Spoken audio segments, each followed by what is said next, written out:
Hello and welcome to our morning edition of Arirang News. We begin with these stories making the headlines at this hour. Korea's local elections have ended with the ruling Democratic Party securing most of the regions. But the results suggest mixed emotions for both rival parties, as the main opposition Conservative Party held on to one of the key battlegrounds after a closely contested race in Seoul. Korea's stock market opened lower this morning, prompting a sell-side sidecar halting program sell orders for 5 minutes. The downturn appears to reflect weakness in U.S. stocks overnight, with semiconductor stocks leading the losses. Nvidia CEO Jensen Huang is set to arrive in Seoul this afternoon for a series of meetings with some of Korea's most influential business figures, including the heads of SK, Hyundai Motor, LG, and Naver. Korea's ruling party has secured most of the regions at the recent local elections, but following a neck-and-neck race for Seoul and the main opposition party eventually taking over the capital, the results hint at mixed emotions for both parties. Our political correspondent An Sung-jin provides an overview of the latest results and what they might signify. Korea's local elections concluded with the ruling Democratic Party winning 12 of 16 metropolitan, mayoral, and gubernatorial races. The main opposition People Power Party secured its conservative strongholds in Gyeongsangbuk-do and Gyeongsangnam-do provinces, Daegu, and most importantly, after a neck-and-neck race, it kept hold of the capital Seoul. The DP held on to the metropolitan areas of Gyeonggi-do province and Incheon, while also capturing Busan. The results hint at the DP further consolidating its grip on power by strengthening the Lee Jae-myung administration, as it allows the ruling party to control across the executive branch, National Assembly, and much of local government. But the victory comes with a setback. As the PPP holds on to one of the key political battlegrounds, Seoul, the ruling party remains cautious. Analysts say the latest local elections show that the voters intended to strike a balance through checks and balances by keeping the opposition party's strongholds intact. Looking at several parliamentary by-elections as well, the victory of independent Han Dong-won in Busan 북 A and the PPP's Yoo Hee-dong in Pyeongtaek B suggests nuanced public support despite President Lee's strong approval ratings. Han's win in Busan 북 A particularly stands out. As the former PPP chairman who had been ousted by the main opposition, his victory may reshape the conservative bloc and provide a greater leverage in challenging the administration. Foreign media outlets link the ruling party's success to President Lee's continued popularity on the back of economic optimism and recent strong stock markets. Reuters said the results showcased the administration's nationwide support, while the New York Times described the election as a referendum on his presidency. Attention now turns to political aftermath. The DP prepares for a leadership contest likely to take place later this year, while the PPP faces growing pressure over its election losses and political friction within the party.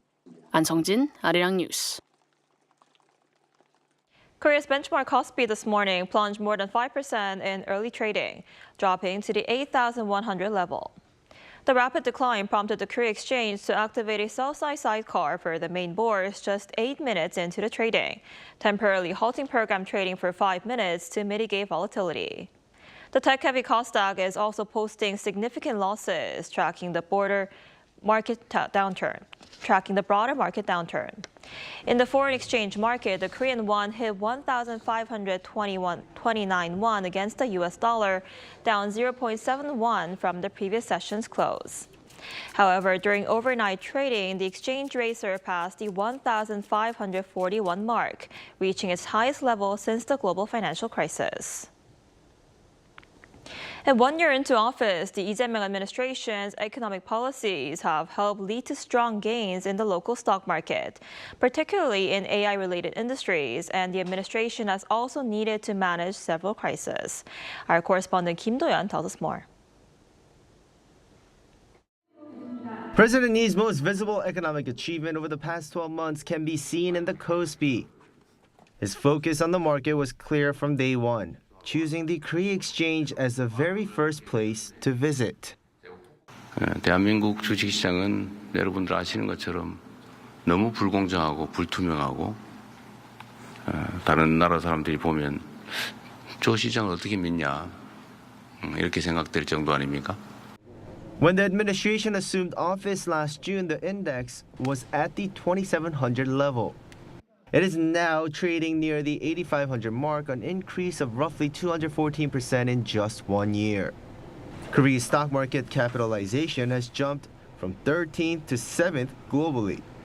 The vertical climb is heavily driven by explosive global demand for AI memory chips, as performance by Samsung Electronics and SK Hynix surged. The government backed this momentum by allocating 10.1 trillion won, or roughly $7.4 billion to push the nation into the top 3 global AI powers. The administration also faced immediate external and internal crises.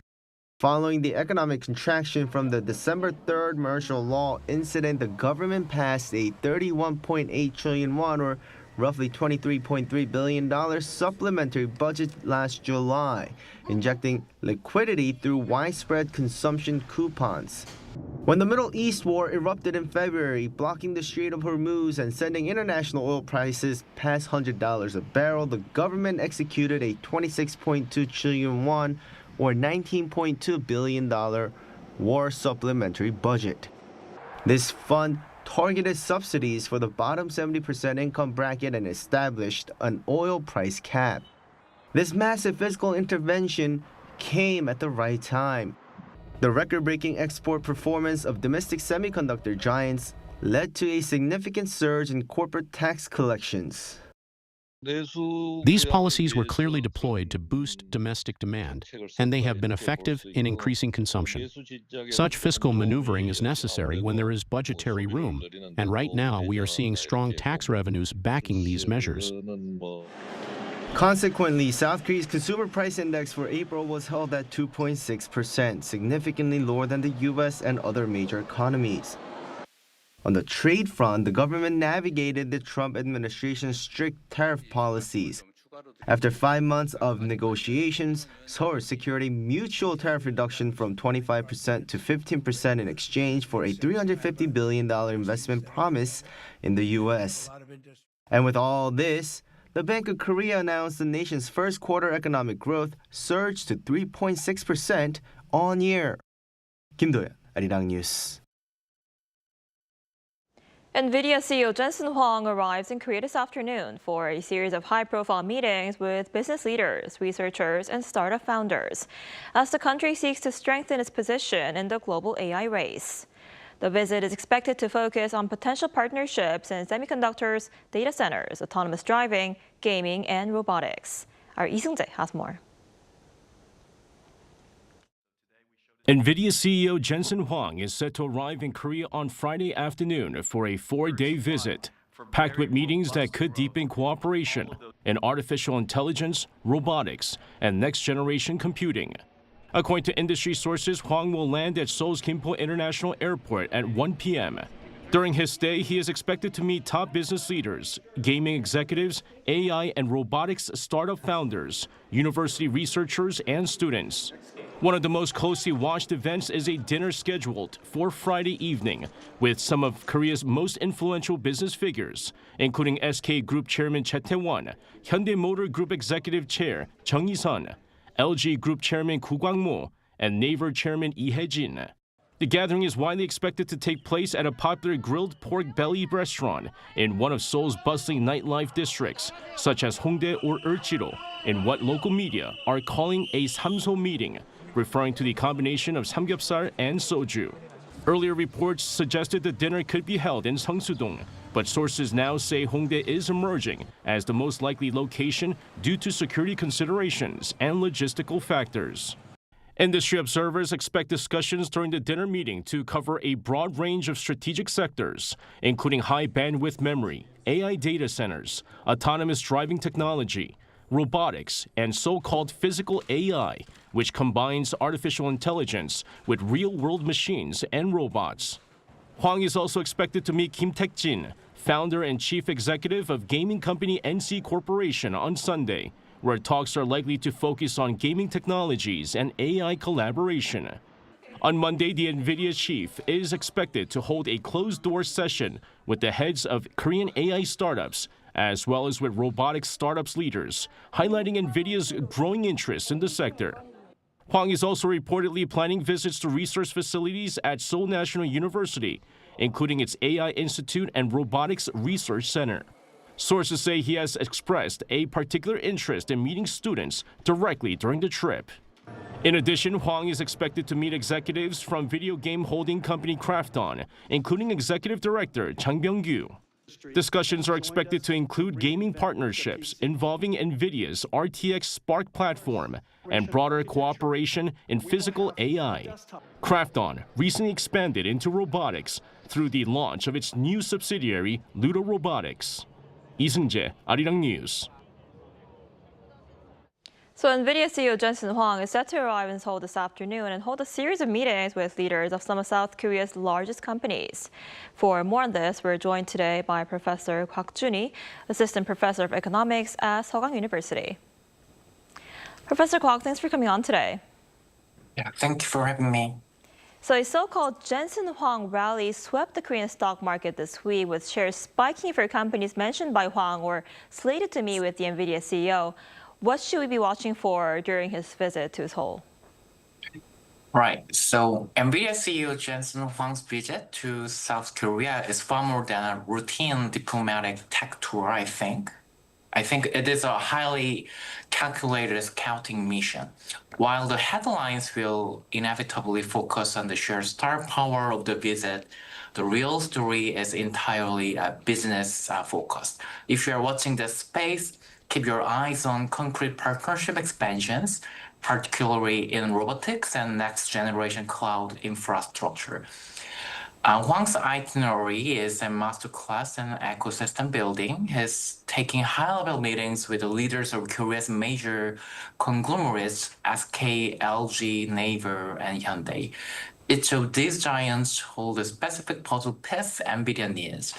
SK provides memory, LG supplies advanced displays and automotive components. Naver dominates local software and cloud in Korea. Hyundai is pioneering autonomous mobility. But what is genuinely moving the needle for investors is the significant time Huang is dedicating to Korea's startup ecosystem. He is not just staying in boardrooms, he is holding a dedicated closed-door session with local AI and robotic startups at the Shilla Hotel and visiting Seoul National University's AI and robotics institutes. In the current market, an official nod or partnership from Nvidia acts as a kingmaker. It instantly validates a startup technology on the global stage, essentially acting as a stamp of approval that says this company is building the future. As a result, we saw a Jensen Huang rally before where investors are aggressively driving up the shares of any domestic company tied to Nvidia's hardware or software platforms. Right, and Korea is home to some of the world's leading memory chip makers, right? What role do Korean companies like Samsung Electronics and SK Hynix play in Nvidia's AI ecosystem, and how critical are they to the global AI supply chain? When you talk about the AI boom, Nvidia often takes all the credit. However, the core truth is this: South Korean chip makers are the irreplaceable backbone of Nvidia's hardware dominance. Nvidia designs the world's most advanced AI processors. Their GPUs are the undisputed gold standard. However, those processors are effectively useless without HBM, that's high bandwidth memory, to feed a massive amount of data at lightning speed.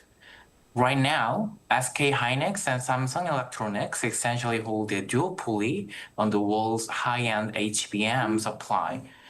They are the only companies capable of manufacturing these memory skyscrapers at the scale and quality Nvidia requires. If you think of Nvidia's GPU as a state-of-the-art, high-performance sports car engine, Korean HBM is the high-octane racing fuel that actually allows it to run. You can have the best engine in the world, but without the right fuel, it is not going anywhere. Without Nvidia's designs, there is no AI boom, but without Korean memory chips, the global AI supply chain would instantly grind to a halt. I see. And Huang had earlier cited robotics as a promising area for future investment in Korea ahead of his visit to Seoul. And this comes amid intense global competition in AI, right? What opportunities does this present for Korea's semiconductor and tech industries? So we are currently witnessing a massive industry-defining shift. For the past 2 years, the focus has been entirely on software AI, think chatbots, image generators, and tools like ChatGPT. Now the frontier is moving toward physical AI, artificial intelligence that has a body and can interact with the real three-dimensional worlds through robotics and autonomous systems. South Korea is exceptionally well positioned to lead this transition, I think. The country already boasts the highest robot density in the world and has a deep institutional expertise in advanced manufacturing, smart factories, and hardware integration, as we see from Hyundai factory. The newly announced alliance between Naver and Nvidia is one example of this pivot as well. They are collaborating to build a global AI factory. This partnership is not just to a standard hardware for software trade. Naver Cloud is deeply integrating Nvidia's platforms to build complex while simulating systems like the Seoul world model. This ambitious project acts as a digital twin of the city, bridging accurate digital maps with physical AI. It allows robust, autonomous vehicles and drones to navigate and learn in a perfectly simulated physical environment before ever hitting the streets. For Korea's tech industry, this is a monumental opportunity.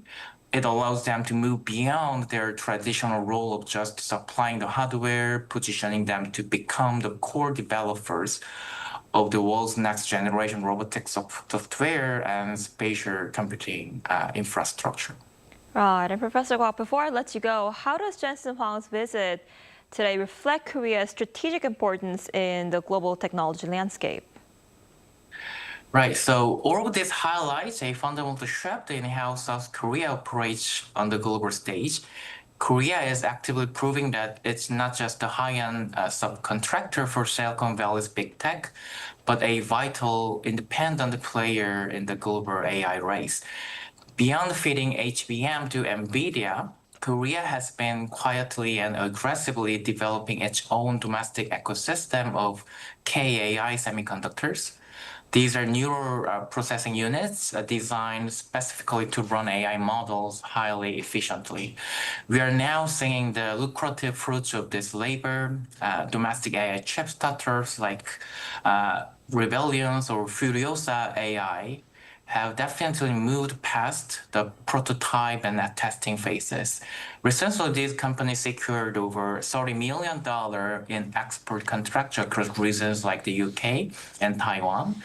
They are not trying to beat Nvidia at training massive foundation models. Instead, they are dominating niche applications ranging from smart mobility and automotive AI to high-speed disaster management systems.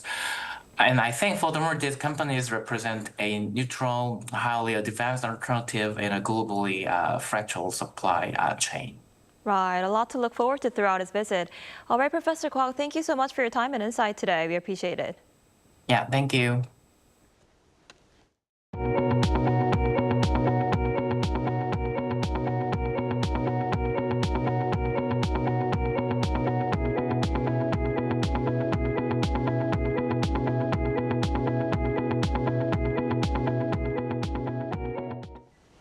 Theme parks have traditionally been destinations for children, but due to demographic challenges in Korea, operators are increasingly targeting a different audience, young adults. Our culture correspondent Park Gun-woo tells us how. Seeing young kids and students at theme parks is nothing unusual. But in Korea, shrinking demographics are creating new challenges, a decreasing number of visitors. Yet one major park, Lotte World, has bucked the trend, with visitor numbers rising on year by about 2% in 2024, according to Themed Entertainment Association's latest report. One strategy has been tapping into nostalgia through popular franchises, most recently MapleStory, a beloved online game that many young Korean adults grew up playing. It's been a while since I last visited an amusement park. But collaborations like this definitely make people my age visit again, especially when they feature brands we're familiar with. This place feels as if you've stepped right into the world of MapleStory itself. Its immersive attractions, photo zones, snacks, and even this little hat on me are all drawing in even adults, eager to relive the childhood magic. Through collaborations with a wide range of external characters and stories, we're creating seasonal content and new attractions to strengthen competitiveness and attract more visitors with diverse age groups and nationalities. Themed merchandise and food are also helping draw in more visitors. Everland, Korea's other top-tier theme park, has also been using characters to draw strong interest through beloved animal stars like Fubao, the first Korean-born giant panda, and collaborations with domestic football clubs. But experts say the bigger opportunity may lie beyond Korea's borders. I mean, everything from Squid Games to BTS to the Demon Hunters. Like, it's an amazing IP. Like Korea's IP, one of Korea's IP. You know, how you take those stories and scale them outside of Korea. I said, how can you leverage that? Not only just in country, but on a more global scale, I think is a great opportunity right now. Oviedo also says globally recognized characters and stories could help attract more international visitors, a strategy now being embraced by companies like Shinsegae through partnerships with major entertainment brands like Paramount. As Korea's theme parks search for new growth engines, from stories both local and international, their biggest attraction may no longer be the rides themselves, but the stories and fan bases that bring visitors through the gates. Park Gun-woo, Arirang News.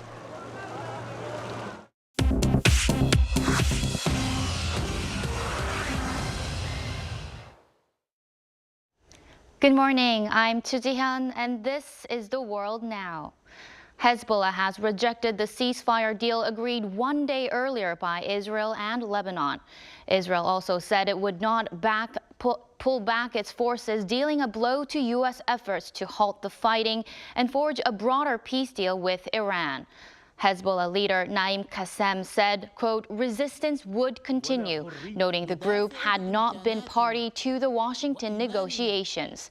Israel's defense minister said operations in Lebanon would not halt and troops would not pull back. Iran has made a Lebanon ceasefire a condition for any broader deal with the United States. Iran's supreme leader said Thursday that Iran's enemies had already been defeated on the battlefield. U.S. President Donald Trump on Thursday called lawmakers, quote, unpatriotic after the U.S. House of Representatives passed a resolution the day aimed at limiting U.S. military action in Iran. 4 Republicans broke with their party to pass the measure 215 to 208. The White House dismissed the resolution as an unconstitutional attempt to restrict presidential power. Trump called the 4 Republicans, quote, grandstanders who should be ashamed of themselves. For the measure to carry legal force, it would need to clear the Republican-controlled Senate as well. It was the 4th attempt by lawmakers to rein in his war powers and the first to succeed.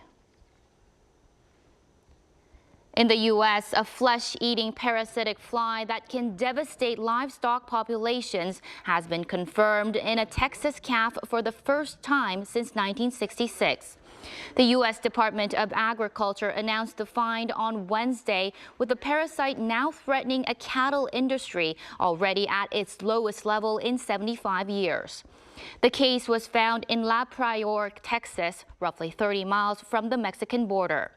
The United States Department of Agriculture has halted animal movement within 20 kilometers of the site and deployed a response team with treatment stockpiles. A Nepali Sherpa guide has been found after surviving for nearly a week on Mount Everest without food, water, or supplemental oxygen. 52-year-old Dawa Sherpa was believed to be dead after he went missing on May 29th while descending with a Polish climber after a failed summit attempt. A post-season cleanup crew found him near the Khumbu icefall after fixed ladders had already been removed for the year. He was rushed to hospital for frostbite treatment. His daughter said he recognized her and was speaking.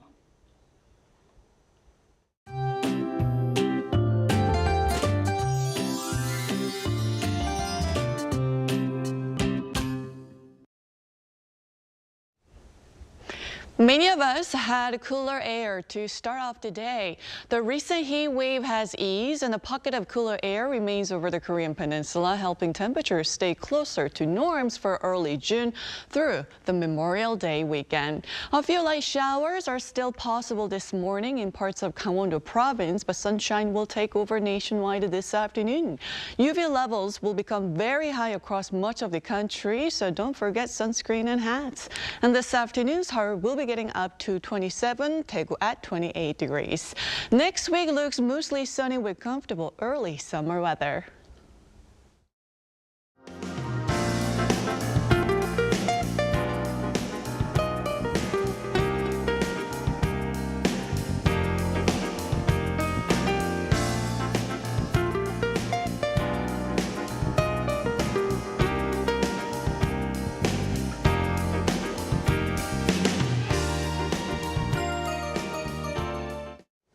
That's all we have for this morning. Arirang News will be back at noon Korea time. Thanks for watching.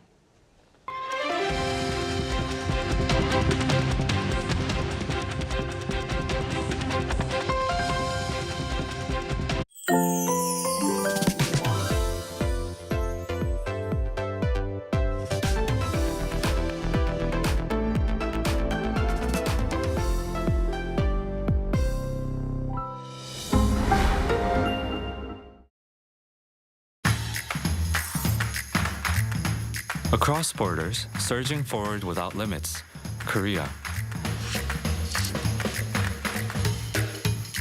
Korean culture has moved beyond a passing trend, becoming a force that colors the world.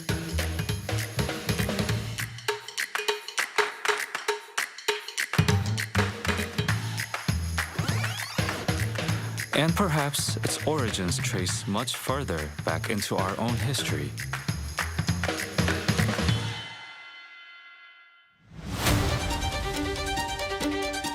The true roots where this vast chronicle began, where the essence of K-power and the spirit of our people are recorded.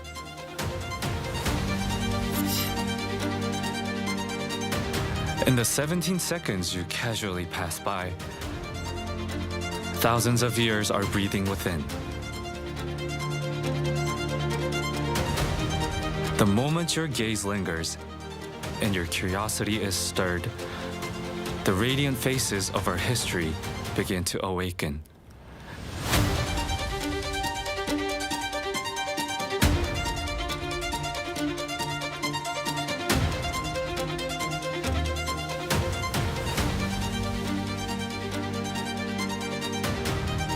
The real stories of these artifacts, stories we never knew.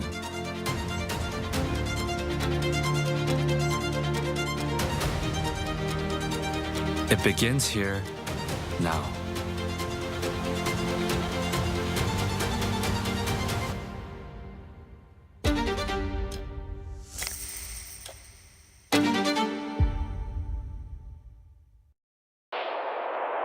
The snow is accumulating rapidly.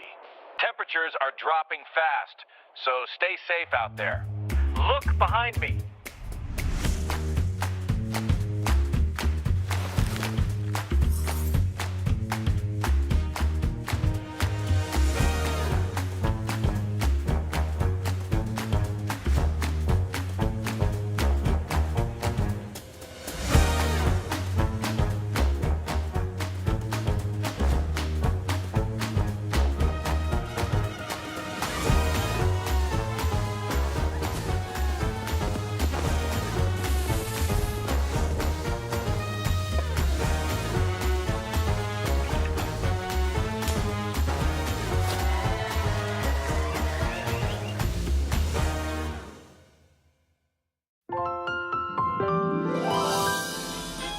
Let's go. Simply K-pop.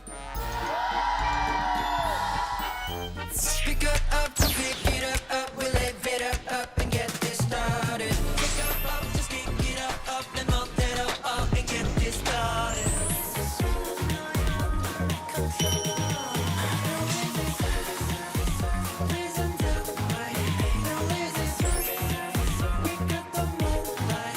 Rise Everest can push away, push boundaries to mark your way. 물들채 빠져기게, we can walk on with me. Fan fire, you're my fatal truth. Fan fire, 사라져버려. 눈부신 하늘, 빛이 나요 널 담으려다. 날 그리는, 떨어지는 날 기억해줄래. Then this week, Simply K-pop. Don't miss out.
We're here to bring a new type of news show. New insights, new styles, and new topics every day. We are News Generation. Bringing news just for you. It's Friday, June 5th here in Seoul. I'm Isujin, and this is News Generation. Joining us today is Q. Thank you for having me. Me as well, Cheska's with us. It's Friday, everyone. Friday, finally. We both are here to speak on behalf of people in their 20s and 30s. So we have finally reached the end of the work week, and before we head into the weekend, today gives us a timely reminder of something that affects all of us, the environment. And today marks World Environment Day, an annual occasion dedicated to raising awareness about environmental issues and encouraging more sustainable lifestyles. So that brings us to today's first question. So Keen, what do you personally do to help protect the environment? First of all, I try to recycle in a strict manner, like many other Koreans are required to do. Trash needs to be separated based on their materials before being thrown away. And there are specific plastic bags for each region for food waste only. That excludes like eggshells, animal bones, tea bags, and even mango and peach seeds, and the list goes on, which many people are not familiar with. Now, for me, knowing this and putting it into practice is difficult, and it requires a lot of time and effort. But by doing this, I know I'm doing the least I can to protect and preserve the environment. And another habit I got into is actually picking up other trash while I'm throwing away my own. Now, it is easy to ignore it because thinking, trash is trash. It's not mine. But then while I just throw away mine, if I see other trash, I will just pick it up because I know eventually this will just pile up, accumulate, and harm the environment that I would always have to live in. So by having that kind of mindset, I just naturally just pick up other people's trash if I see it in my sight. Only when I'm throwing away my own.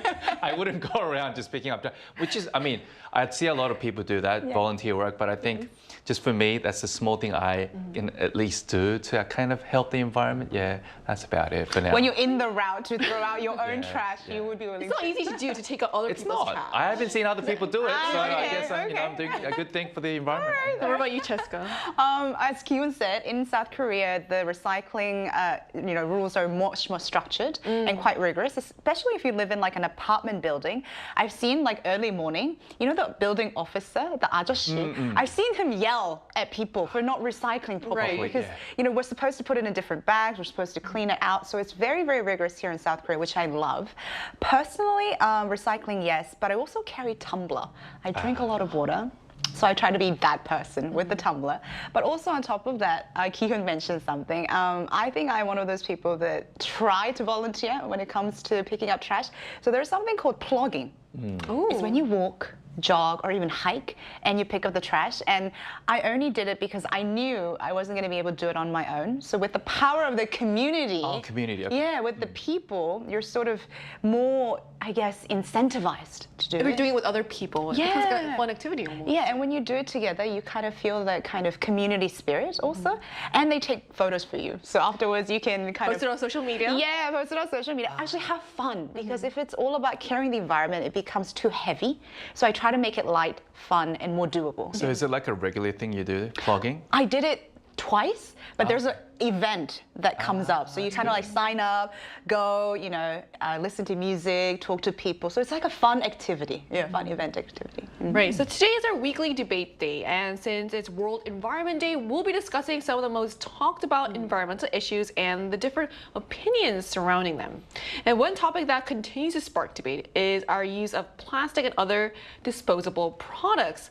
So should governments do more to limit our use of single-use products, Kyun, in your opinion? Yes, in a way, because starting from the government would have like the immediate biggest impact. But, you know, it can always work both ways, as, you know, there is no one-size-fits-all policy that can satisfy everyone. And as we all know, plastic waste is increasingly recognized as one of the most serious threats to the global environment, and public awareness about plastic consumption has grown over the years.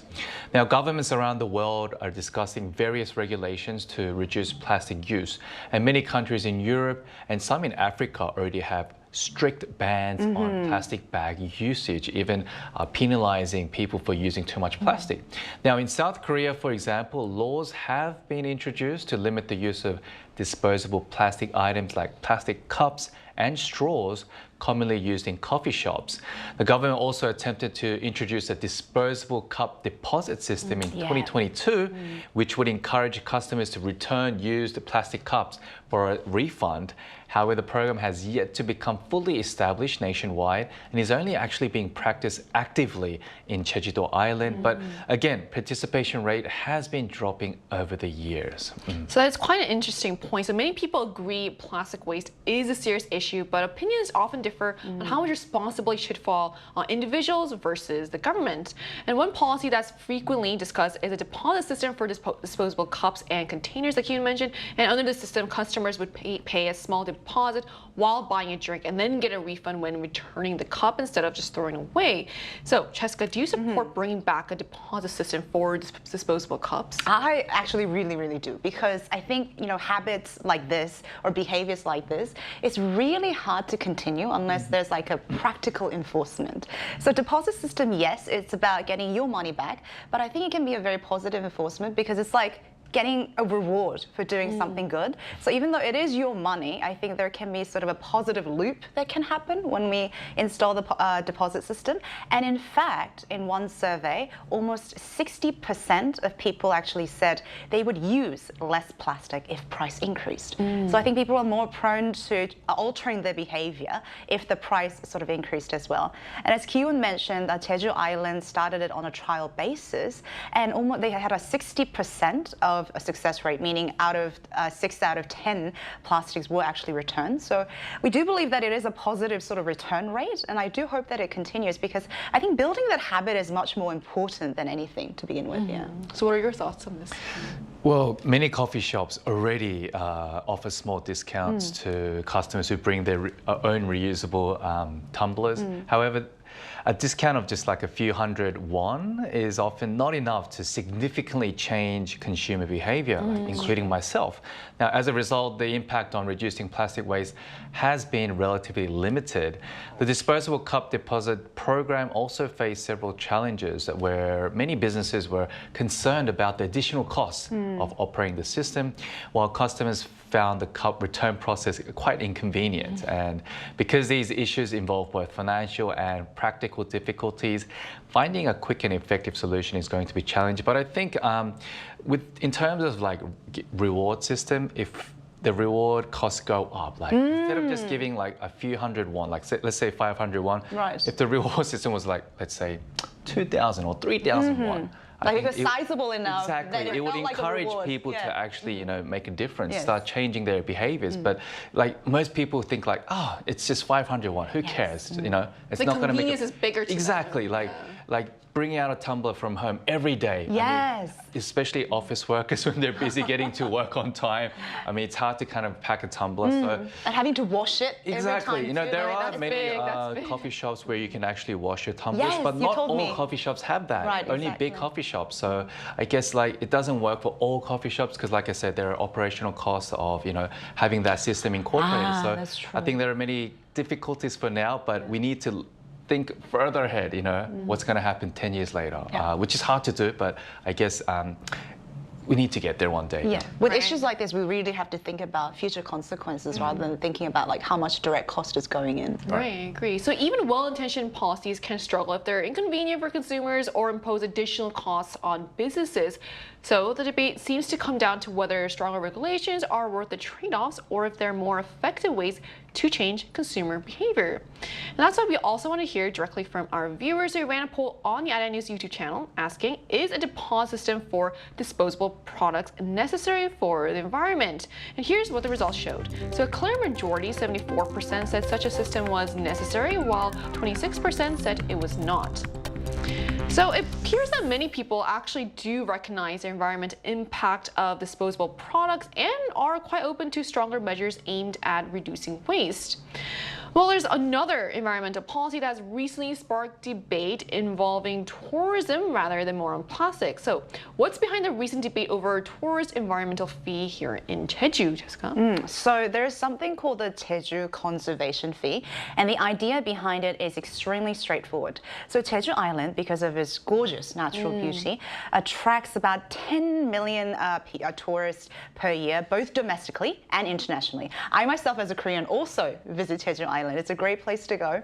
So because it's so overcrowding with tourists, now they have imposed what's called the conservation fee, which means now people should share the cost and the burden of enjoying the nature so freely, but also share the cost of preserving it. And this isn't uncommon because in places like Bali and Venice, they already had instituted something like this. And in fact, I actually personally visited Bali about 4 or 5 years ago. And one of the most shocking sights wasn't the Bali's natural beauty, but I was walking down the beach and the entire beach was filled with trash left from tourists, and yet people were there taking photos of the beach behind the trash.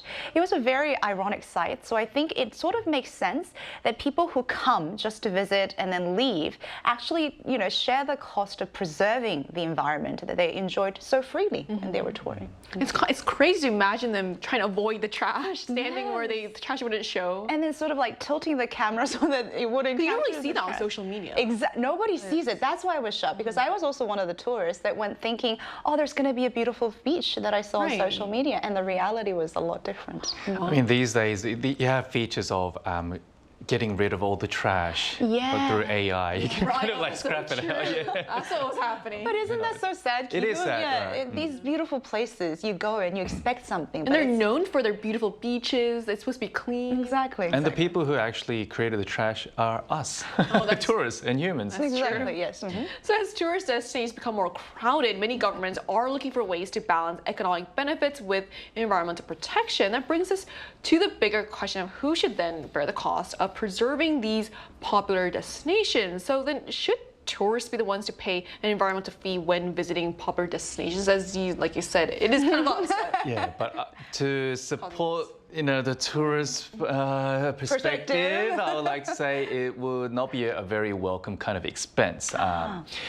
Prices on tourist destinations are already generally higher compared to other locations, and many visitors feel that they are already kind of paying that environmental management cost on top of as a premium, and it is already reflected in the prices they Getting pay there is for. also Exactly, yeah. now. So they're going to that country to spend money for that economy. So if tourists are required to actually pay an additional fee, environmental fee, it would definitely discourage some people from visiting or even spending money at those destinations.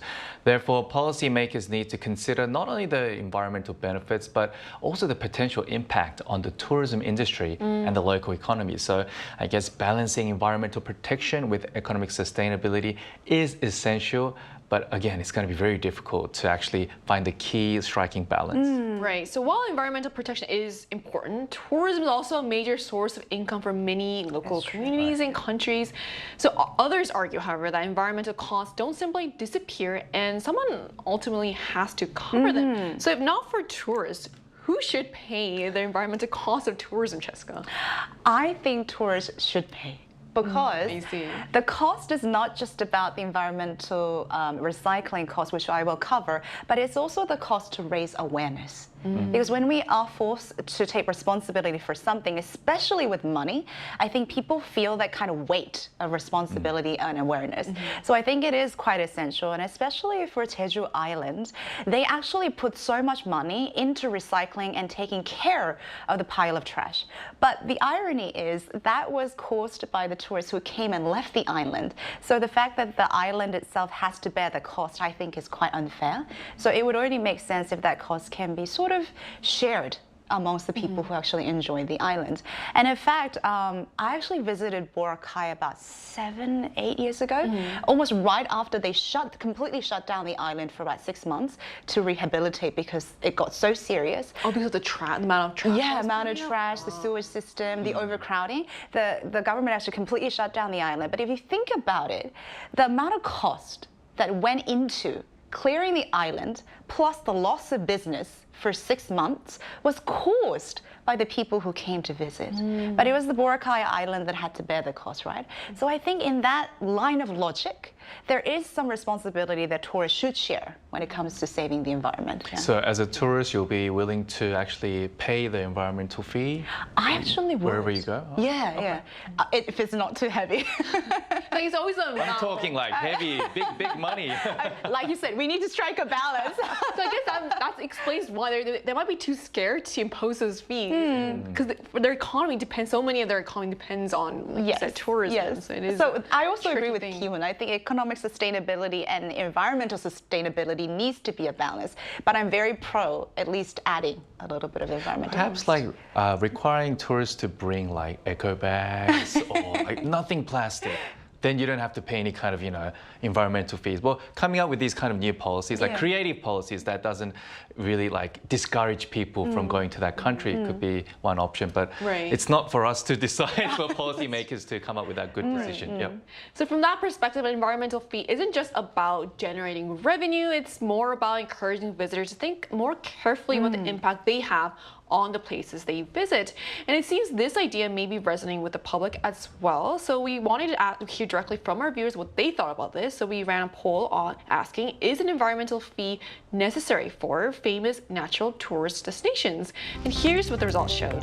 So the results showed an overwhelming support for the idea. So 79% of respondents said such a fee was necessary, while 21% said it was not. So that's an even stronger result than our previous poll. So environmental policies often involve trade-offs between sustainability and convenience. And that debate extends to some of the small changes we encounter in everyday life then. So what do you think about then phasing out disposable umbrella bags on rainy days, Cheska? That is a difficult question because it's a balance between convenience and also the environment. But I am very pro phasing it out because yes, it helps when I'm walking down the subway, and I sometimes find it so grateful that they have it installed. But if you remember, when you walk out of the subway, I always see little plastic bags trashed all over the place. And like when you go into like a cafe or a store, there's a pile of plastic bags in the trash bag. It's one-time use, and I think it creates kind of a very meaningless waste that doesn't need to be there. Kind of like when we do the delivery system and we get such a big plastic package, even for like a small item. I would be very pro to phasing it out. Yeah. I see. So what about you, Kiwon? Well, I think the idea is good as long as we have practical alternatives. That's true. Yeah, because disposable umbrella bags, just like what Cheska said, it's only used once, and it's just thrown away immediately after a few minutes, and then. Which is a classic example of single-use plastic, we see this in many large shopping malls, office buildings, cafes. Thousands can be used on a rainy day, and reducing that waste can have a meaningful environmental impact. Now, like I said, if there are more accessible, I guess, reusable umbrella bags, shared umbrella racks or even like those umbrella shaking stations, which I've seen. Yes. You can just like shake your umbrella and kind of dry it immediately. I mean, then phasing it out gradually will be the, I guess, better option in the long run. So there are alternatives to this. So environmental policies tend to work best when practical alternatives are in place, and finding that balance between sustainability, convenience, and public safety can be a challenge. And at the end of the day, regardless of where we stand on specific policies, most people would agree that protecting the environment is really a shared responsibility. So what's one thing we can all do to protect the environment? What is your take on this? Honestly, I don't think we have to think too deeply about this, because when we think about the word like environment, it seems really grand, something like we have to do something big to make a big impact. But I think go out and protest, exactly, but big that's movements. not the case. I think we can start very small from our simple like daily life activities. For example, just think about two words like reduce and reuse. There are so many things we can actually reduce and reuse. For example, even food, we can reduce how much we eat. That's going to help with our diet. We can reduce the electricity. And that's going to help with the bills, reducing the bills. And of course, reusing a lot of things in daily lives. It could be like just clothes as well. I mean, look, it's good to buy new clothes, but there are so many things you can actually reuse in our daily lives. So instead of thinking like too big, like what can I do to make a big difference? No, start small, because little things, they pile up and make a big difference. So, just start today. I'll probably start today. I'll reduce the amount of food I eat for my health. And of course, like these days, oil prices are, extremely high. Why not take public transport? It's going to save you fuel costs as well. I think it's good to think of something that would motivate you to actually do that change, make that change. So Jessica, what about you? I absolutely agree with Q, and I think starting with little things is definitely like an easy step forward. But I also do want to emphasize, yes, it's important to find things that we can do, but habits like this needs enforcement, because like we mentioned earlier, these are some of the things that when consequences happen far down the road. So it doesn't feel very dire and emergent as it is supposed to be. So the only way to raise that kind of awareness and responsibility, I think it has to do with positive enforcement as well as penalty.